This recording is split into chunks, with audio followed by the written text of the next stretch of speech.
या विठ्ठल नावाची व्युत्पत्ती नेमकी झाली कशी? विठ्ठल नाव किती जुनं आहे?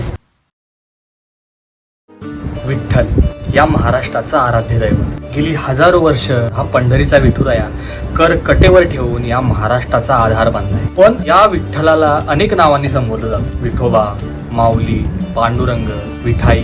पण या सगळ्यामध्ये विठ्ठल हे नाव प्रामुख्याने घेतलं जातं. तर या विठ्ठल नावाची व्युत्पत्ती नेमकी झाली कशी? विठ्ठल नाव किती जुनं आहे? अनेक इतिहास संशोधकांनी विठ्ठलाच्या नावावर अनेक संशोधन केले. यापैकीच 2 इतिहास संशोधकांचे तर्क मी तुमच्यासमोर मांडणार आहे आणि त्यानंतर 2 असे संदर्भ देणार आहे ज्यावरून हे स्पष्ट होईल की विठ्ठल हाच विष्णू आहे आणि त्यासोबतच विठ्ठलाचं नाव किती जुनं आहे. आता सगळ्यात पहिला तर्क म्हणजे कैलासवासी राजवाडे यांच्या मते विठ्ठल हे नाव विठ्ठल या नावापासून आलेलं आहे. आता विठ्ठल या नावाचा अर्थ काय होतो तर दूर कुठेतरी एका रानावनात असलेलं स्थळ. आणि विठ्ठल हा देव प्रामुख्याने कृष्णाशी जोडला जातो. जे संतांच्या अभंगातून आपल्याला हीच गोष्ट लक्षात येते की विठ्ठल हाच कृष्ण आहे. तर त्यामुळे कृष्ण हा सुद्धा रानावनात दूर कुठेतरी राहणारा सवंगड्यांसोबत किंवा गाई गुरांसोबत राहणारा देव आहे. आणि याच विठ्ठल नावाचा नंतर अपभ्रंश विठ्ठल असा झाला असं कैलासवासी राजवाड्यांचं मत. आता दुसरे इतिहास संशोधक म्हणजे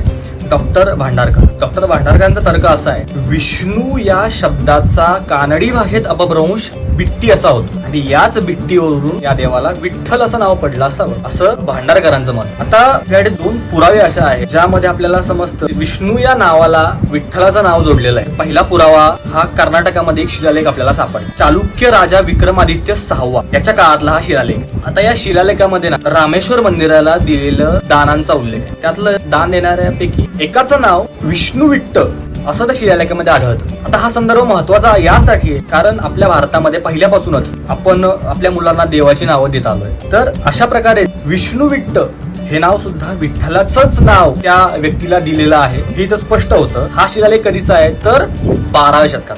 याहूनही प्राचीन पुरावा म्हणजे 7व्या-8व्या शतकातला. तर चालुक्य राजा दुसरा पुलकेशी त्याचा भाऊ होता विष्णुवर्धन. याच विष्णुवर्धनाच्या वंशातला 4था विष्णुवर्धन त्याची एक मुलगी होती शील महादेवी. आता या शील महादेवीचं दानपत्र आपल्याकडे उपलब्ध आहे. या शील महादेवीने तिच्या वडिलांचा उल्लेख कसा केला आहे तर विष्णुवर्धन विठ्ठरस म्हणजे विष्णुवर्धन हा विठ्ठरस म्हणजे विठ्ठलाचा रस म्हणजे माझे वडील विष्णुवर्धन. हे दानपत्र कधीचं आहे तर 8व्या शतकात. म्हणजे 7व्या-8व्या शतकात सुद्धा विठ्ठल नावाच्या एका देवाची प्रसिद्धी अनेक राज्यांमध्ये होती. विठ्ठलाच्या नावाचा वापर सुद्धा होत होता. ह्या दानपत्रातून आपल्याला इथं स्पष्ट